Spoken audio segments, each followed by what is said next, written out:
this idea was born in high school. I went to school in Mamangina Girls, and we used to make sure that we make something that will taste good, just like mama's food.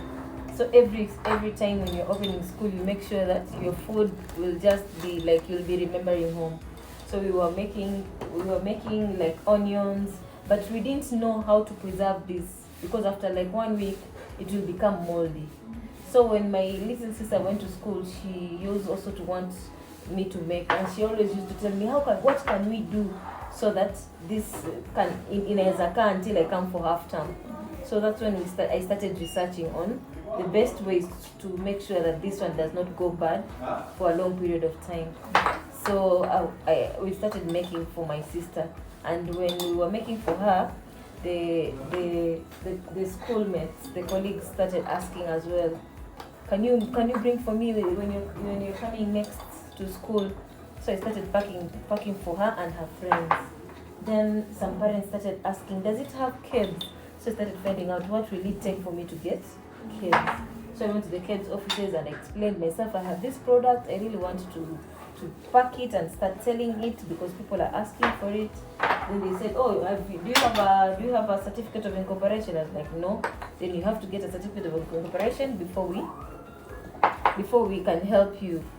So that's when I incorporated the company and started like following up on the processes that will take until I get the company to have a CAPE certification, the approvals.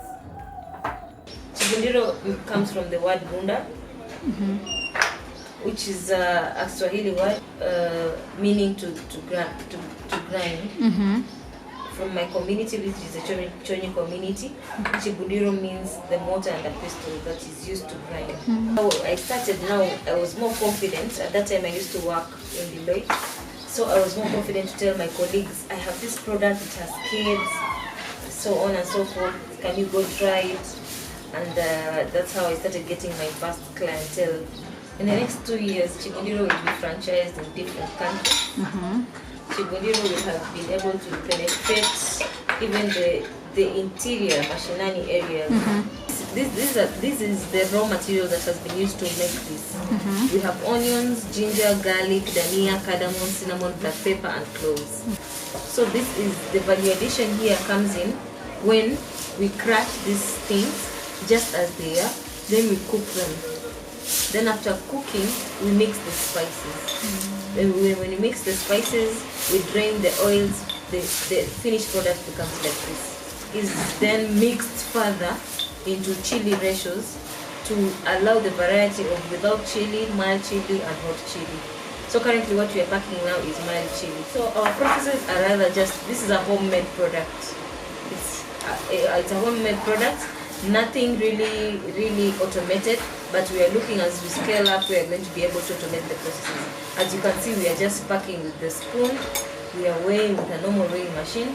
Then when we get here, we induct, because the product has a very nice aroma. We want to safeguard the aroma and the taste. So we induct it so that we can make sure that it is completely sealed. Here when we began, we were packing in some jars, but these ones were the ones that were recommended so that they can retain because we don't put any preservatives. So what preserves it, because as I told you, we use oil to cook it, then we drain the oil. There's an oil coating that forms on the product. That's what preserves it, such that somebody can decide, I'm boiling my meat and I'm just putting it in Chibundiro, I don't have to fry it, and it will taste as if it is fried. The secret to this is you don't have to put it in the fridge. You can just put it in a kitchen shelf, and that's it.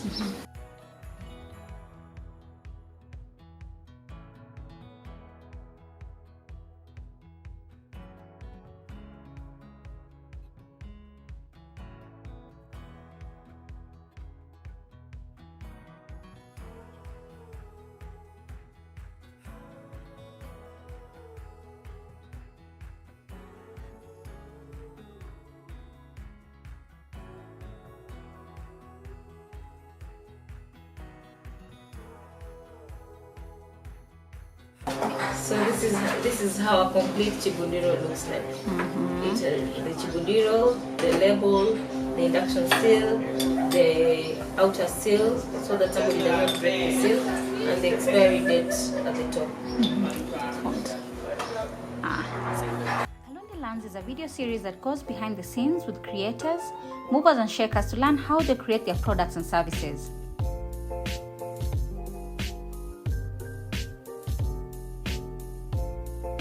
The videos tell the authentic stories of how these creators have been able to turn their passions into a lifestyle and a living. Are you or do you know someone who should be featured in the show?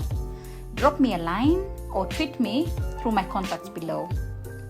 Oh yes, please subscribe, share and tell your friends about this series. Thank you.